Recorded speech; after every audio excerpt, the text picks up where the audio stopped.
Leadership on both sides treading cautiously with optimism, although it's clear this legislative session in Tennessee will be a contentious one. Yeah, State Capitol reporter Chris O'Brien explores the dynamic after day one. Joins us now live with more from Nashville. So Chris, good evening. Hey, Lexi, Bo, good evening. And yeah, cautious optimism, I think, is the best way for leadership to move forward. But as far as the actual members, well, that's a little bit of a different story. It's a little bit more tense. It remains to be seen if leadership can corral some of that tension and put it into more productive points of view. Session has begun in Tennessee. Culture wars have marred what was once a mildly cordial relationship between Republicans and Democrats.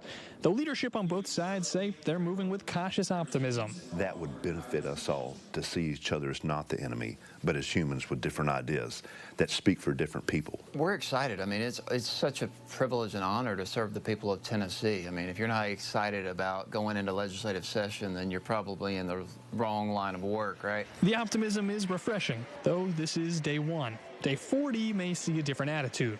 The House has dealt with all sorts of issues since last year, particularly around gun control. After the Covenant and Belmont shootings, Republicans have more or less been staunchly against any changes, though some members of Republican leadership say they're open to changes around people with a mental illness owning a firearm. The truth is that girl who went into Covenant and committed those atrocities, she wasn't fit to be able to buy a gun. I don't think there's anybody in Tennessee who would disagree with that.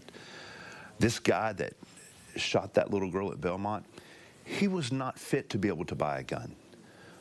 Surely there's a way that we can craft this in a way that somebody like her or him don't have the ability to go buy a gun. Between firearms and a sure debate on education, it promises to be a fiery session. Just today, Representatives Justin Jones and Justin Pearson firing up a crowd of supporters. Whose house?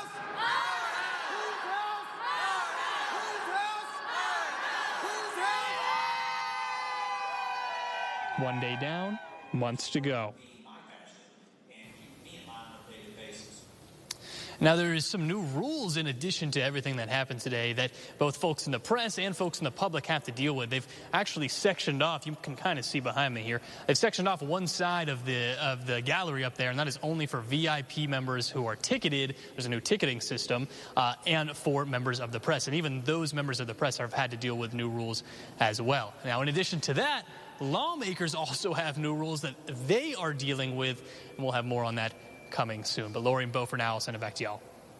Chris, thank you very much. Again, Chris reporting for us there from Nashville. You know, as he alluded to yesterday, there was a hefty debate around the rules of the House and how it will conduct its business. There's set to be a discussion tomorrow morning when session starts about implementing those rules.